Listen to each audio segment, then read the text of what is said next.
We have with us lovely Dr. Aumatma Simmons. Welcome over here. Thank you so much for having me, Dr. Gupta. Oh, wonderful. Yes, I'm really excited about the topic today, especially about the infertility and Hashimoto's. Such a big topic, and I think that's the most neglected one. So, definitely going to delve into all the details, but let me introduce you first. So, Dr. Amatma is a double board certified naturopathic doctor and endocrinologist, is in practice for close to 15 years. She specializes in fertility and is a best selling author of two books: Fertility Secrets, What Your Doctor Didn't Tell You About Maybe Making, and Infertility Struggles, Secrets, and Successes.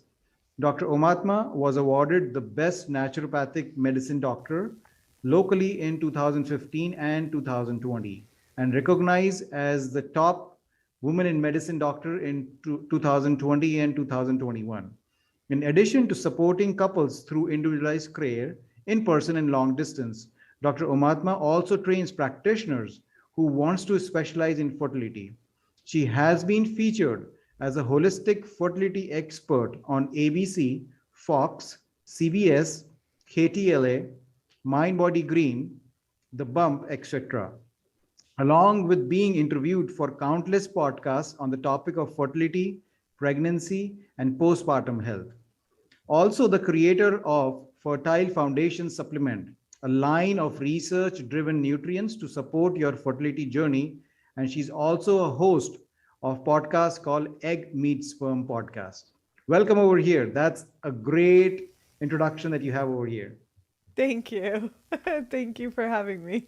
Yes, great. So let's delve directly into Hashimoto's and fertility. So a lot of people will like to know how does Hashimoto's affect fertility? Yeah, that's a great question. So, I think a lot of times Hashimoto's is affecting how well the body can produce thyroid hormones. And because so often younger women, especially, aren't necessarily aware that they have Hashimoto's, their bodies are either having trouble conceiving or they're potentially having recurrent pregnancy loss and no one has tested the thyroid, right? Or they've tested it, but they've tested TSH. And we know that TSH doesn't actually change till later down the line when the disease has progressed so much that often these women are just thinking that something else is going on or something is wrong with them, but essentially the problem is starting at the core of their thyroid. Absolutely, yes. I think again, I see a lot of females with Hashimoto's in my clinic, which had no idea that their infertility could be associated with Hashimoto's. Yeah. And unfortunately, as you said, not all of them are completely tested. So that's the first thing, checking, the antibody levels to know whether they have Hashimoto's or not. But what is the Yes. connection? In simpler terminology, if you want to kind of share, how does thyroid, how does Hashimoto's actually is directly connected to their fertile status? Well, so conventionally we have interconnections. If women, if someone has Hashimoto's, they have a higher likelihood of miscarriage, of preeclampsia, and potentially placental disruption. Outside of that, we don't really know why Hashimoto's directly makes it harder to conceive or causes pregnancy loss. But I would say that any kind of autoimmune issue in the body is somehow preventing implantation potentially. So sometimes women will have chemical pregnancies or they're like, "Oh, I keep getting a period, but it's not as regular as it should be. I don't know what's happening." So they'll have these like kind of weird symptoms that they don't necessarily understand. And we don't, as doctors, our question is always like, why is this happening? And we don't necessarily know exactly why it's happening, but we do know there's these interconnections. I feel like any type of autoimmune is often starting in the gut. So anytime you have disruption in the gut, in either the integrity of the gut lining or the microbiome, you're automatically affecting fertility. So I think it may be one of those like root cause scenarios. Root causes in the gut can cause Hashimoto's, it can also cause fertility issues. So they may be like concomitants rather than root cause scenario. Mhm. So that's my theory. Absolutely. It makes complete sense now. Because what I'm seeing, or what I've at least heard from other GYN friends, is that, a decade ago, we had a lot of other reasons for infertility, whether PCOS was the number one issues and other issues. But now they're actually, finding that even after doing all the testing, the conventional testing, they don't find any reason. And they said, well, the male tested out fine, the female tested out fine. We don't know why you have infertility issue. So do you feel that the autoimmune, might be playing a role, or somewhere there is a root cause playing a role which the conventional doctors are not able to find? Absolutely. I think unexplained infertility is probably the biggest portion of our practice, right? And even for me, I have like very rigid kind of guidelines as to what's optimal as far as hormones and sperm health. And even in those cases, a lot of times I'm like, actually, everything looks great. And that's when for me, it's like, well, yes, everything looks great, and let's figure out why this is not happening, because my assumption is always that not being able to conceive or to carry to term is essentially a symptom rather than a disease, quote unquote. So when we aren't able to conceive, it's not happening. We may not have the clear answer in the basic hormone tests or ultrasound or what Western scenario testing can offer. That's usually where I go to, okay, well, let's do a further workup. And part of that workup is definitely the thyroid. And I think that so often, A, the thyroid, what's considered normal, is such a big range. You probably see the same, right? There's this Right. big TSH is normal between 0.45 and 4.5. Yes. That's such a big range, like it doesn't tell us anything. And the thyroid gland produces 1 teaspoon of hormone in an entire year. Mhm. So, like, it's a very tightly regulated hormone. So, to have such a big range doesn't really make sense there. And then it, science says, even now, like, for pregnancy, optimal TSH is below 2.5. Some doctors say even below 2. And however, if TSH is normal, but no one has tested T3, T4, TPO, and all of the antibodies, then we're still a little bit in the dark about what's going on. So when people come to us, we just say, well, let's just do the test, because then at least we have some understanding of, oh, there's some autoimmune thing going on. There's this going on, that going on. So we will test all the thyroid antibodies, and then we also test anti-nuclear antibodies, which are more generalized autoimmune throughout the body. And I find that one of those will often be present in the unexplained infertility cases, but no one has ever tested it.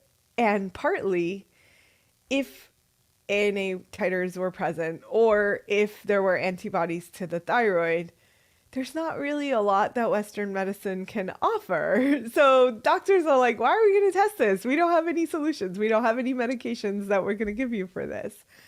But from our side, it's like, well, if this comes out positive, we want to know where it's starting. Is it starting in your gut? Is there something else going on? How do we lower the antibodies? And sure, we may not reduce antibodies to the point where it's no longer present, but we may be able to get it down just enough to have a healthy pregnancy and not have it affect the future baby. Absolutely. I think that is very, very important. And again, a very important thing that you brought up is that, a lot of doctors will not order a lot of autoimmune testing because they don't have anything to offer. A lot of doctors will not even order the antibodies. They will say, well, if your TSH is normal, antibodies doesn't matter because I don't have anything to fix those antibodies. So that's the Right. reason they don't even order it. But let's go back to the actually the levels, because I had this question all the time in my mind, is that is GYNs or OBGYNs, for pregnancy, they have a different range of TSH they want to be, right? Yes. Because my Yeah. wife, like her TSH was like normal according to quote unquote, the Right. range. But as soon as she Right. got pregnant, her doctor like sent her like a letter saying that, oh, your thyroid is low and we need to put you on a medicine. I was like, what happened suddenly? And when we look at the numbers, it was exactly the The same. same. Yeah, So, like the numbers aren't haven't changed. All of a sudden we have a new guideline of what's appropriate. So mhm. yeah, absolutely. The American it's the Pregnancy Association, OBGYNs, I forget what their I think actual like ACOG, ACOG, ACOG, ACOG, that's yeah. right. So ACOG has said that if for healthy pregnancy, TSH should be below 2.5. And the reason for that is that we know that thyroid has a significant impact on the development of the baby. So if thyroid is not functioning properly, we know that there's a higher likelihood of developmental disorders in the baby. So there's strict regulations as to what the TSH should be. There's also the conventional understanding of thyroid is that because T3 doesn't cross the placenta, you don't need T3 if you're pregnant. So I work with some fertility doctors who will send their clients back to me for thyroid management because they're like, well, we don't know what to do here. And you have them on T3 and we don't know what to do. Right. So when they send them to me, I'm like, well, sure, placenta, the T3 doesn't cross the placenta, but T3 is going to make the woman feel better. Mhm. So if you have a woman that's pregnant and exhausted, that's probably not serving her body in any sort of way. Right. And if you can test T3 and T4 and you see that T4 is not converting over to T3 or T4 levels aren't high enough or T3 isn't high enough, like you can manage it tighter with T4 and T3 because T3 isn't doing any harm. It's not crossing the placenta. So it's not doing the baby any harm. Right. Why wouldn't you want the woman to feel healthy and well while she's pregnant? Mhm. So a lot of uh, the fertility doctors that trust me with this, they believe they're like, well, the woman feels better. Just do it. Like, do whatever you're doing because they're coming in feeling less exhausted and less unwell because we know like thyroid is one of our core hormones. If we're not managing that properly, we are going to feel pretty crappy.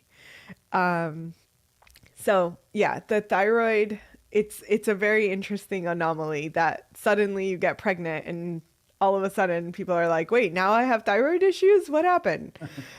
Exactly. So that is always It's interesting really to me. And common. that tells me that, okay, well, the conventional medicine for even quote unquote normal people needs to change those ranges, because certainly there is an effect that we can see, which is a negative aspect. So I just Yeah. wanted to kind of bring that point because it's always in my mind, especially because that happened with my wife. Yeah, yeah. So now let's kind of talk about, as we spoke about how Hashimoto's affects fertility, but the question a lot of females will have, okay, well, I have Hashimoto's and I have fertility. Are these effect permanent? Will I ever be able to become pregnant? Absolutely. So, autoimmune or Hashimoto's thyroid should not make it impossible to conceive, but it definitely, if Hashimoto's is going on, you have to do whatever is in your power to address the underlying things. Most of the time, when you address the underlying things, you're going to see a difference in your antibody levels, Usually those antibodies go down as healing is happening. And I've had doctors say, "Well, the antibodies went down, but so what? Like you still have Hashimoto's." I'm like, "Well, it's an indicator.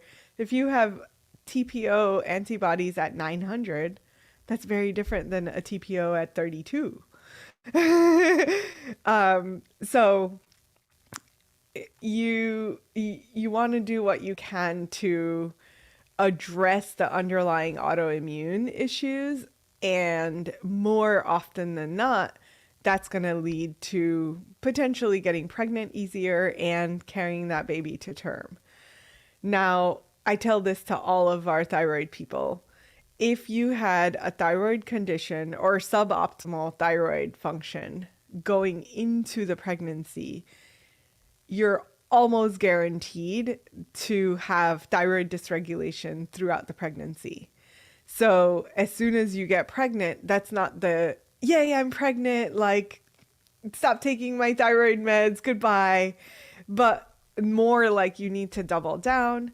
We're monitoring every 6 weeks. We want a thyroid test, a full panel of thyroid hormones, so that we can say, oh, TSH shifted a little bit. T3 is not body's not producing T3 anymore. It's not producing T4 anymore. Whatever it is, we're monitoring that every 6 weeks so that we can change and manipulate the dosage of thyroid medication if they're on thyroid medication, so that we can regulate kind of tightly in a range and keep them below that TSH below 2, kind of optimal hormone, thyroid panel hormones as much as we can.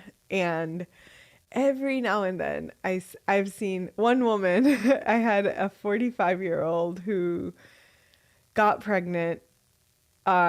She literally, her TSH had always been super high. When I started working with her, it was at TSH of 8, and she had antibodies to the thyroid. We got everything regulated. Her TSH was, I think we got it down to a 2, which was as good as we could get with like just, manipulations. And then antibodies were down, and then she got pregnant and TSH shot up again. Ooh. And there was no amount of medications that I could feed her to get her TSH down. But she had a healthy pregnancy, the baby's healthy, everything worked out. But she was one of the few people that we kept increasing her dosage of medication essentially every 4 weeks, and there was no change. I was like, how is this possible? Like, this is the first woman who just stays at 8. Right. And then she went through the whole pregnancy, gave birth, and now her TSH is back to below 2. So it was like the entire pregnancy just was, her body just seemed super stressed out in some ways, that her thyroid just stopped being able to function. And it was kind of scary. I was like, I haven't seen a TSH this high in pregnancy, and there's like, I just keep giving you more meds and it's not getting lower. It's not budging. And she's like, that's okay. Like, I feel good. She's like, I can kind of tell when my thyroid's not functioning, because it was that way for so long. She's Mhm. like, I feel good. I haven't felt better ever in my life. So I was like, okay, so this is a case where she's reporting that she's well. Her symptoms don't match her labs. And we're just going to like continue monitoring and make sure that we're doing what we can, but we're not going to go crazy with like trying to get the numbers right when everything else seems fine. So it's a rare case, but usually I'm like, if you've been on thyroid meds, you have to monitor through pregnancy. You're often going to be changing dosages a lot. So this isn't like get a prescription and then stay on it forever. It's more like keep changing as your body's changing, the needs are changing, there's no pattern to, oh, first trimester it goes up and then second trimester it goes, there's no pattern. It's like different for every person, Right. and you just have to do what you can to get get get as closely monitored as possible once you're pregnant. Right. And that's what I like about functional medicine. It's like a so personalized medicine, right? Each and every person for us is different.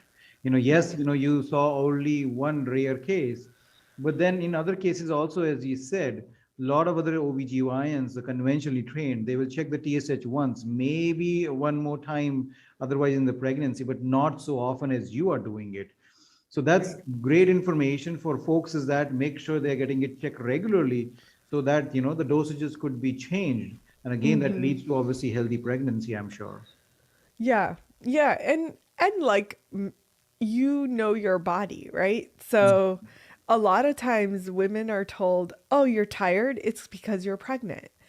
And they come to us and I'm like, "No, just because you're pregnant, you shouldn't be tired. Like you are either iron deficient, thyroid deficient, like something else is going on that your body is telling you that you're tired and you're not functioning at your best." Mhm. And that's not to say, yes, like you're going to have some level of fatigue, but there is definitely room for feeling better than most people anticipate pregnancy to feel, right? Most of the time people are like, "Oh, I have nausea," and then they come see us and we're like, "No, that's not normal. You don't need nausea to be pregnant." They're like, "What?" What? Yeah, I could be pregnant and not have nausea? Like, yeah, absolutely. Like, that's the norm that we want to set up. Right. Um, so there's really like, there's a difference in, and I went through this when I was pregnant. I kept going to my doctor, like, "Can you make sure you checked all these hormones?" And she's like, "You don't need to keep checking stuff." Like, "This is what I do for my patients, so can you please order the tests?" And she was like, "Okay, I get it. You're a doctor. You're weird. You're this like functional doctor." So, Yeah. um, so yeah, it's it, like so many times, and I feel like this is true for even if you're not pregnant, as Mhm. soon as someone comes in and says, "Oh, I don't feel well," and the basic labs are normal, doctor's like, "You're fine. It's in your head." And you go back again. You maybe go back twice or three times, and you either get birth control or antidepressants, and that's it. That's the level of care that most women are getting.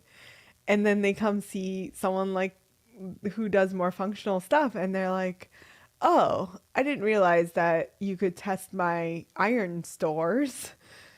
Like it seems super basic for us, but I feel like the number of times people are like, "Oh, I didn't realize that was connected to this thing," or "I didn't realize I could have food sensitivities," or like all the little things that we work on. And most of the time there are direct connections into how they're feeling. So their set of symptoms is like little indicator or blinker lights that are saying, "Hey, go check this or go check this." Do some more analysis to figure out what is going on under the surface so that they can get to feeling healthy and vibrant, and that shouldn't be the abnormal. That should be the norm, right? That should be what we're aiming for, is feeling thriving in our bodies. But that's Absolutely. not that's not what medicine's for. Mhm. That is correct. Yes, like unfortunately, a lot of people have no idea what can be checked. And, as you said, they're so surprised, when minor things, could be checked and they're not optimal. They said, "Oh, I never knew. My Right. doctor never checked that."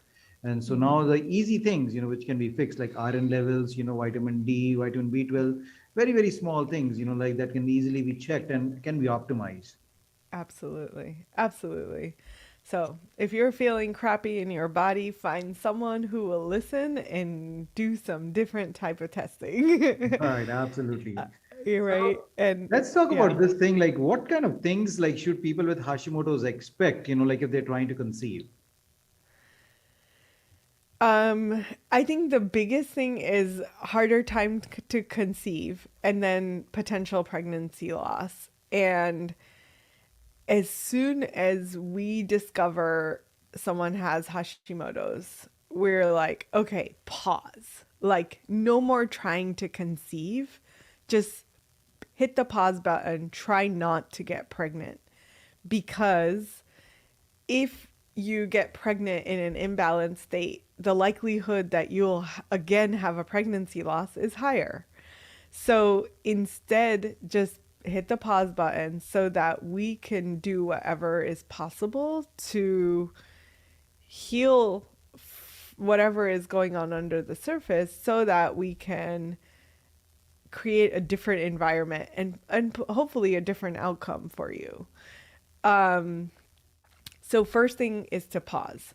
Second, you all I feel like almost always Hashimoto's and autoimmune in general leads to food sensitivities. And a lot of times I think they assume that it's going to be a sensitivity to gluten, dairy, or soy. And sure, those are great starting points. Try, eliminate it, see how you feel. But more often than not, it's not enough.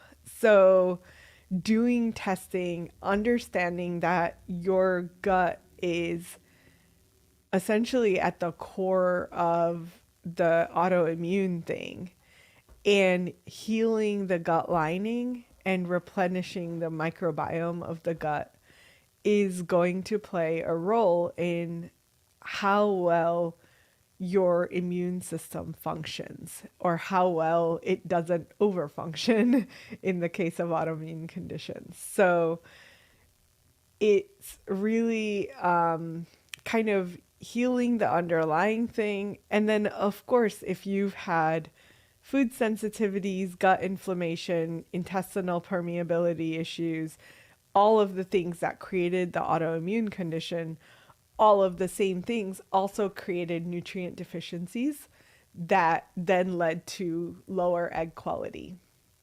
So the impact of the gut not functioning well on fertility directly then becomes, oh, you started out with crappy eggs that even if they got fertilized weren't good enough to sustain pregnancy, or you can't get pregnant because they're not great eggs, which then leads to low progesterone deficiency or luteal phase defects, which then lead to irregular menstrual cycles. That's the biggest symptom of that. So you get kind of these domino effects in fertility that are coming essentially from the gut level of dysfunction. And then there is evidence now that if your microbiome is imbalanced in the gut, if you had intestinal permeability issues, we're calling it uterine permeability issues. It's essentially like a reflection of what's happening in the gut, in the uterine cavity. So this intestinal permeability, uterine permeability, there's a correlation there. That degree of inflammation in the uterus makes it really easy for the immune system to then attack the potential embryo.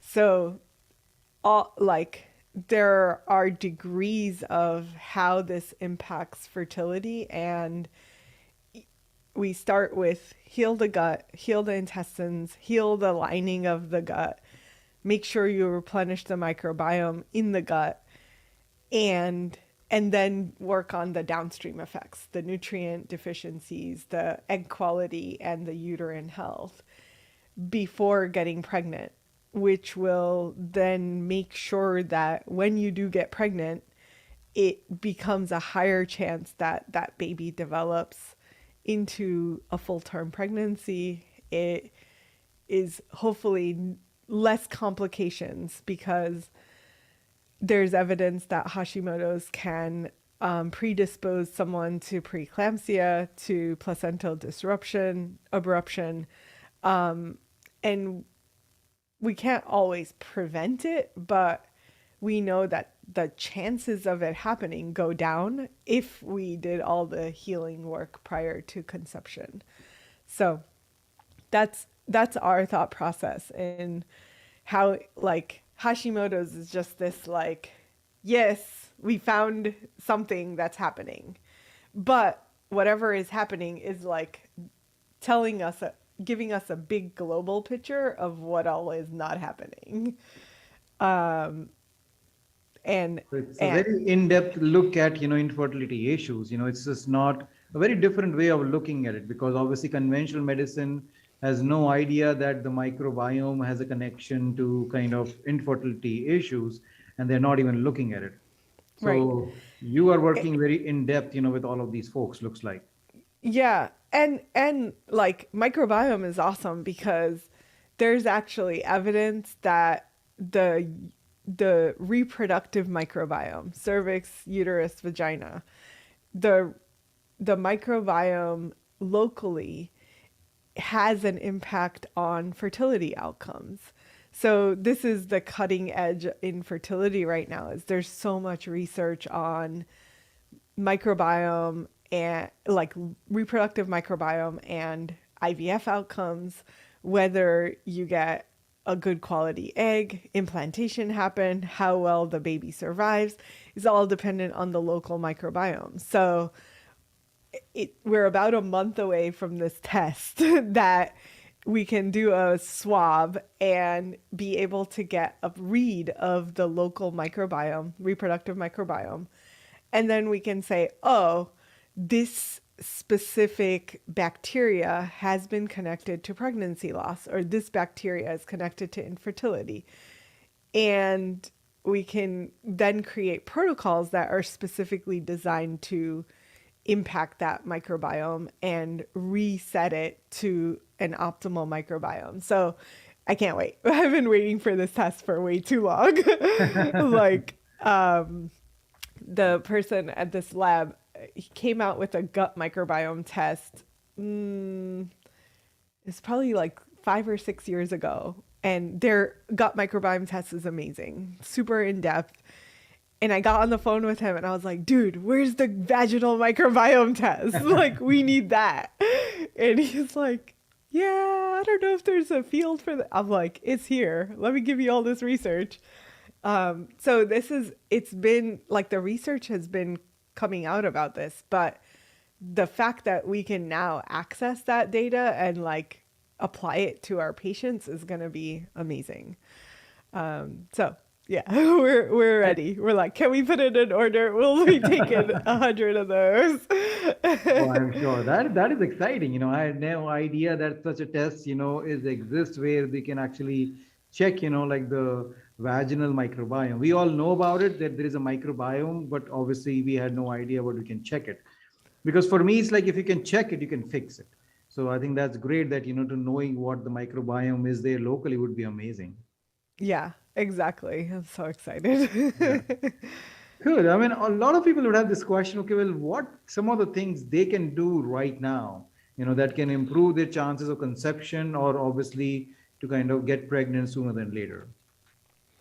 Yeah, I think the first step is really like test, right? So test and know if you like, make sure you don't have antibodies to the thyroid. And we haven't even talked about antibodies and how they affect sperm health, but there is a connection of autoimmune conditions in men, which sounds rare, but it exists.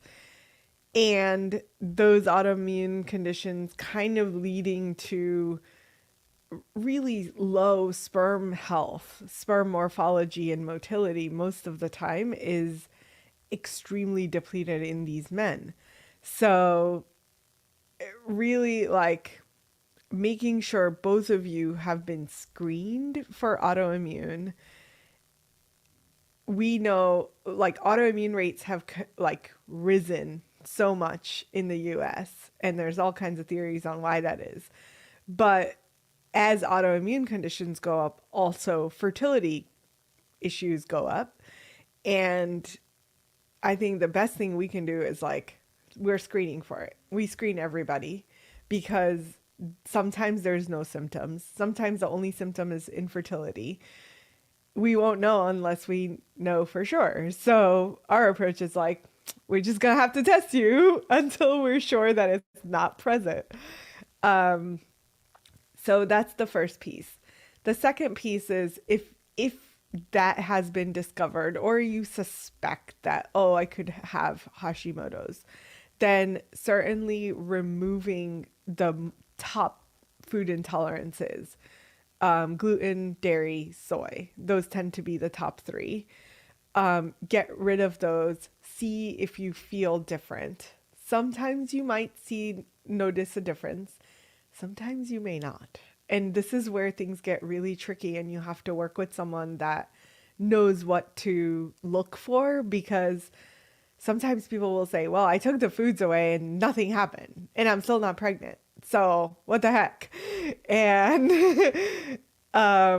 my response to that is like, okay, but if we're, if A, nothing happened, or B, you started with very little symptoms except for not being able to conceive. You took the foods away, hoping that that was enough to get you pregnant, and then still you didn't get pregnant, then that could tell me there's something else going on, or that there is potentially this, like, you're still eating foods that you're sensitive to. It's just not so obvious as the main common ones. So that's where like you need a specific test to figure out like, oh, is there some other food sensitivity? And I've seen things like kale and tomatoes and beef. I've seen beef, chicken, like all the things that you would not consider a sensitivity for most people. People have sensitivities too. So it can really be a big gamut of things, and that's where more specific testing helps to figure out like, okay, I tried the basics, it didn't work, let me try something else, or let me just test and know. And that's where I used to do a lot of like elimination diets, and I just decided like it's a waste of time, because so often the things that are coming up are things that we're not removing. So I'm like, well, if you're sensitive to something like ginger, and generally we consider ginger healthy, we consider turmeric healthy, and those things are going into your diet, but you're having a reaction to it, those are never going to be picked up by a food elimination diet. So Absolutely. that's where I've just gotten to like, just test it. It's expensive, but it's worth it. It's like saving your time, energy, and mental space to be like, okay, here's the result. Here's what we're gonna do about it. Done. So let's pause you Um, over here, like because I want to talk about yeah, this aspect because there are a lot of tests available and different kind of yeah, tests which are for yeah, food sensitivities. Which one is yeah. your favorite? So I am a little bit biased towards the cell science systems test. Uh, Probably the second favorite would be Cyrex, but I have like super dedicated patients, and sometimes I'll be like, "Can we do these two tests that are literally the same exact thing, but we're going to like take two blood samples and send them to two different labs?" And sometimes I'll just say like, I'm trying to test this company out. I'll pay for it. I just want to get two blood samples so I can compare side by side and see which one makes more sense. So I do this sometimes, like a new lab comes out and they like swear by their testing, and I'm like, okay, great. I'll pay $500 for that test so that I can get a sample side by side and see which one fits better. So I've done this for years with food sensitivity and cell science. Outside of one anomaly, I've done probably 200 of these tests. one person has not improved from that testing. Really? So it like I know like cell science has so much debate, and there's this whole group of doctors that are anti. So there's that. I understand that that exists, and like my patients don't lie, right? The Right. successes don't lie.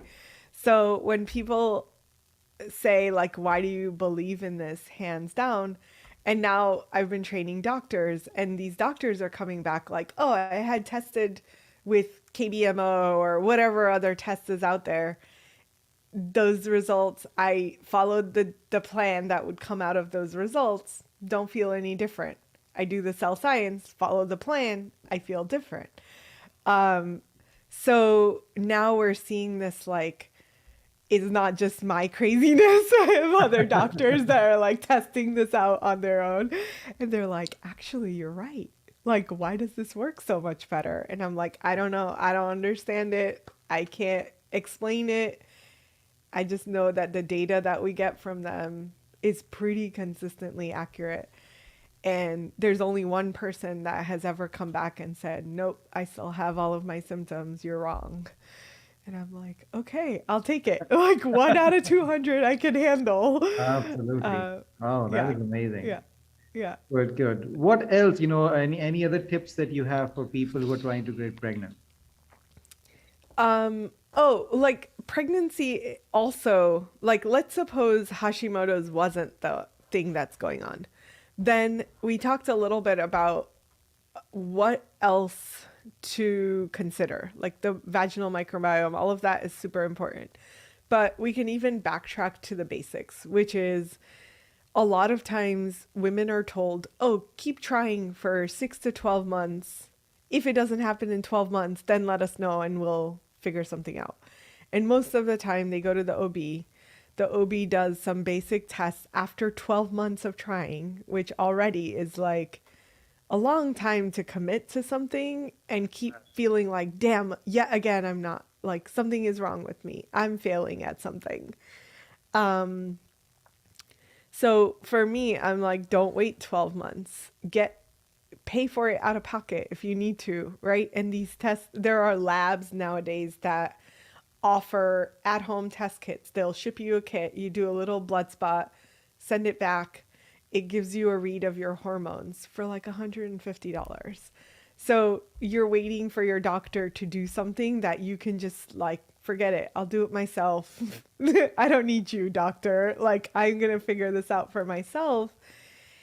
And the benefit of the hormone testing, most of the time we're doing cycle day 3 hormone tests. FSH, LH, estradiol, AMH. Those are the basics. Those 4 should give you a nice at least overview of whether or not you're on the right path or something is way off and you should really consider a different path. And many times there are women that come and they're like 25, 27, 30. They do this like baseline, and I look at their hormones and I'm like, you don't need me. Like, just keep trying. This looks good. Keep trying. At least at that point, we're basing it on some figure, some data. And we can say, like, this is maybe there isn't anything deeper going on. And a lot of times they'll message and they say, thank you so much. Like, you telling me that everything was fine took away this anxiety that I had, and now I'm pregnant. And they go on to have completely healthy children. And so just like, to me, that the knowledge is power. You know something, you do something. If you don't know, then you're in the dark about what could be happening. And then every time you're trying to get pregnant and it's not happening, it's creating more anxiety, more fear, more like, oh my God, something is wrong with me. And if we can assuage that fear by a simple, like $150 out of pocket, just order it yourself. It's called Modern Fertility. they're relatively accurate. I don't base like whole treatment plans on it, but it's enough to get in the ballpark. Right. And if you're able to take those results, run it through, like we do this for free. Like you can message us your labs and I'll look at them and say, no, you're good. Goodbye. Um, or we have like resources that people can download for free. So do the testing because it can either put your mind to complete ease and we say, okay, like let's just try for a little longer. Or we look at the labs and we say, you can keep going, but this is probably unlikely to happen.